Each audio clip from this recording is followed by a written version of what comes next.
Joining us now is Democratic Senator from Wisconsin, Tammy Baldwin. Senator, good to see you. Thank you for being with us. Good to see you. Are you pleasure. worried about the effects of Gary Cohn's resignation on an already chaotic White House?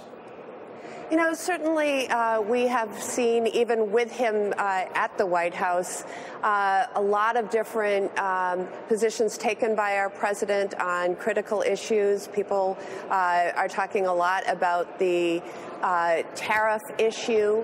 But what's important to me is that we get the policy right. And because Gary Cohn's departure has been linked to this tariff issue, let me kind of start there, because I actually agree with the president's intent. We need a level playing field for our workers. We need to crack down on countries that cheat, like China. And tariffs are certainly a set of tools that can be used, but they need to be targeted. And that's where I hope the president will end when he announces the specifics behind his earlier announcement. I think Canada should be exempt, for example, et cetera. But the other thing I would tell you is that I really think that basic first step ought to be Buy America policies if we care about protecting American workers from the cheating that takes place in China and other countries.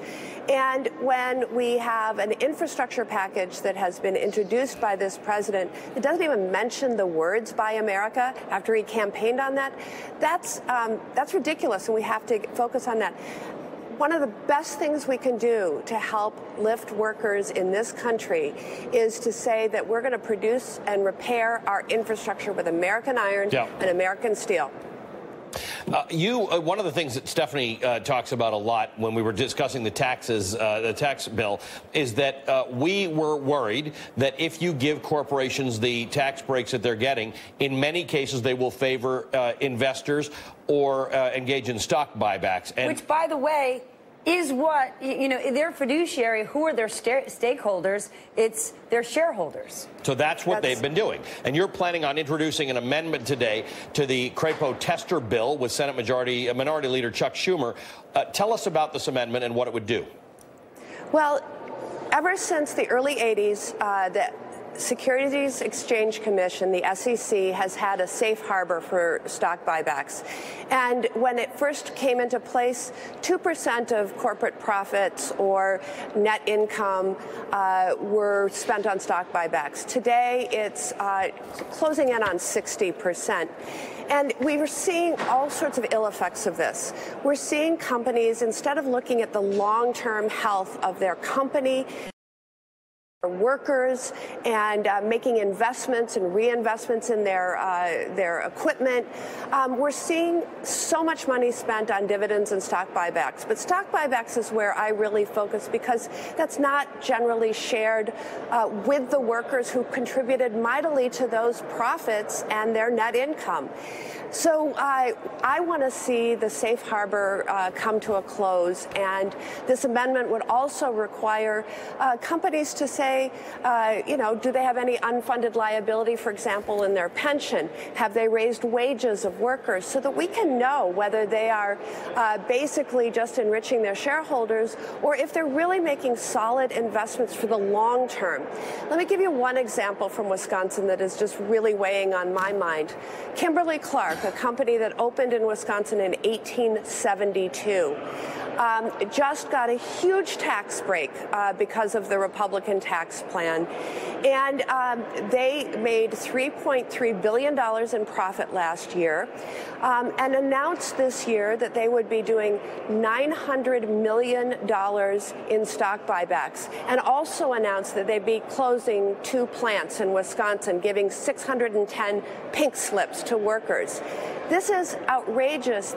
One of the plants, I met with the workers recently, and they were told at the beginning of the year that they had met or exceeded every goal set for their workforce. And then 3 weeks later, they were told they were going to lose their jobs. This is outrageous, and we've got to clamp down. This bill has some bipartisan support, but it pits progressives against moderates in your party. And this is very important, because if the resistance sort of takes hold, you'll lose the ability to capture the middle. And you've got important elections coming up. Yes. So first of all, on the The bill that's before the Senate this week. You know, everybody agrees that credit unions and community banks need some relief. But we are only a decade out from a financial meltdown that stole the savings of millions upon millions of Americans. By some estimates, wiped away $19 trillion of savings and wealth. They cannot be allowed to write the rules again. The big banks need to have this oversight. And frankly, I'm offering the amendment on stock buybacks. But there are other crises that have occurred that we ought to be fixing, not letting them write the rules again. Take Equifax and their huge breach. Yep. Take Wells Fargo and their false fake accounts that allowed them to profit mightily while their customers didn't even know this was happening. We should be tougher, not not allow Wall Street to write the rules again. Senator, always good to talk to you. Thank you for joining us. Thank you.